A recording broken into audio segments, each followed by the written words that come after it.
व्यक्ति विचार करता है कि हम अपने जाति का नहीं लेंगे, हम तो दूसरी जाति का नाटक करेंगे, उसकी करेंगे।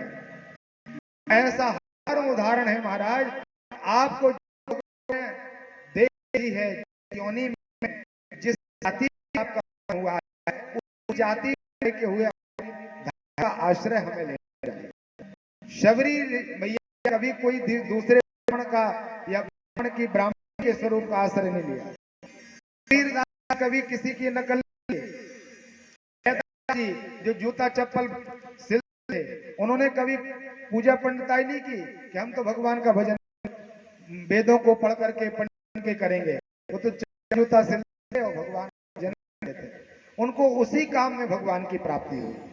ऐसे ही महापुरुष ने महान नाम की है 8 नाम के प्रकार के दुष्व्यवहार में ऐसा इसका जन्म था कि जहां पर केवल और केवल पर आगमन किया जाता है, ऐसी माँ की कुक्षी से जन्म हो गया तो माता पिता का जैसा व्यवहार होता है संतान को भी वही परंपरा में प्राप्त होता है।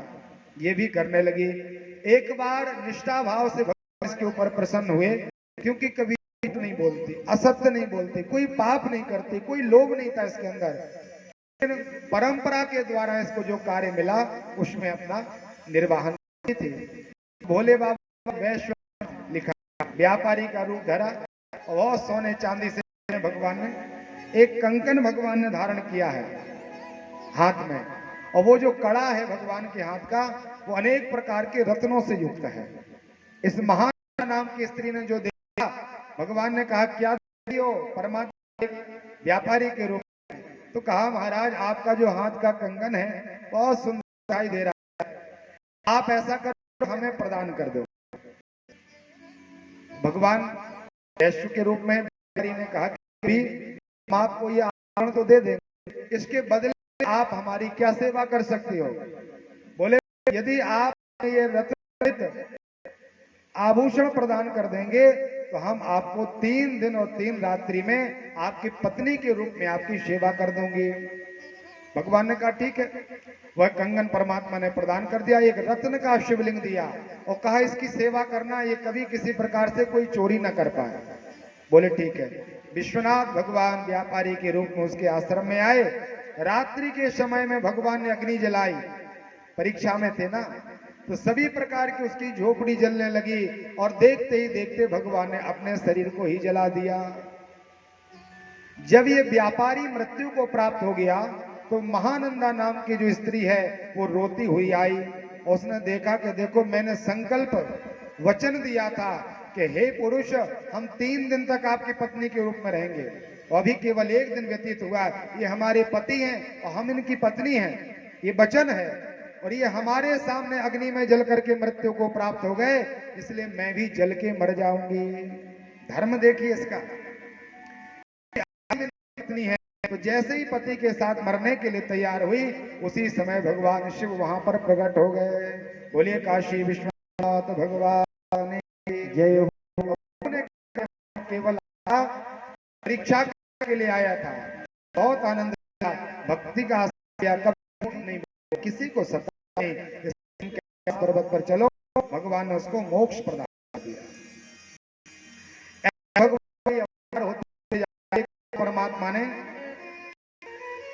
एक बड़ा काला स्वरूप महात्मा नाभाग को दिया।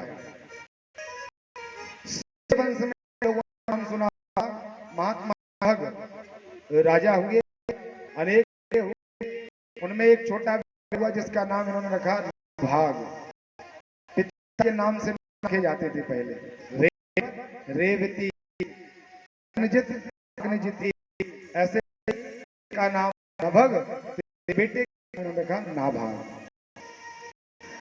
नाभाग छोटा बेटा पढ़ाई करने के लिए गया और 25 वर्षों तक पढ़ाई, लौट करके आया तो देखा कि यहाँ भाइयों ने बंटवारा कर दिया, का विवाह हुआ और जितनी धन संपत्ति थी सबने अपने अपने हाथ में ले ली। छोटा बेटा अपने भाइयों से कहा भैया आप लोगों ने बंटवारा किया कोई बात नहीं, लेकिन हमें भी कुछ मिलना चाहिए, जी पूर्व की कुछ निशानी, हमें कुछ नहीं दोगे।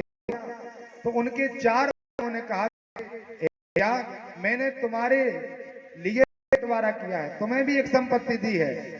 संसार की जो संपत्ति वो हम लोगों ने ले ली और माता पिता नाम की संपत्ति हम तुम्हें प्रदान करते, तुम माता पिता को ले जाओ और कुछ भी नहीं। तो कितने सत्कर्मी थे महात्मा नाभाग, इन्होंने विचार किया कि माता पिता मिल गए, अब हमें संपत्ति की क्या जरूरत। बड़े भाव से करते, वृक्ष के नीचे रहते, कुछ संपत्ति तो है नहीं, वृक्ष के नीचे रहकर चाय आप करते और अपने माता पिता की सेवा करते। बहुत पढ़ा लिखा। शिव पुराण में लिखा एक अंगिरा रस गोत्रीय ब्राह्मण, पंडित जी लोग 7 ब्राह्मण महात्मा वरुण का यज्ञ कर रहे हैं। उस यज्ञ में ऐसा नियम 7 दिन तक पूरा हो सशरीर व्यक्ति स्वर्ग चला जाता, को मरना नहीं पड़ता, इसी देह स्वर्ग की जाती।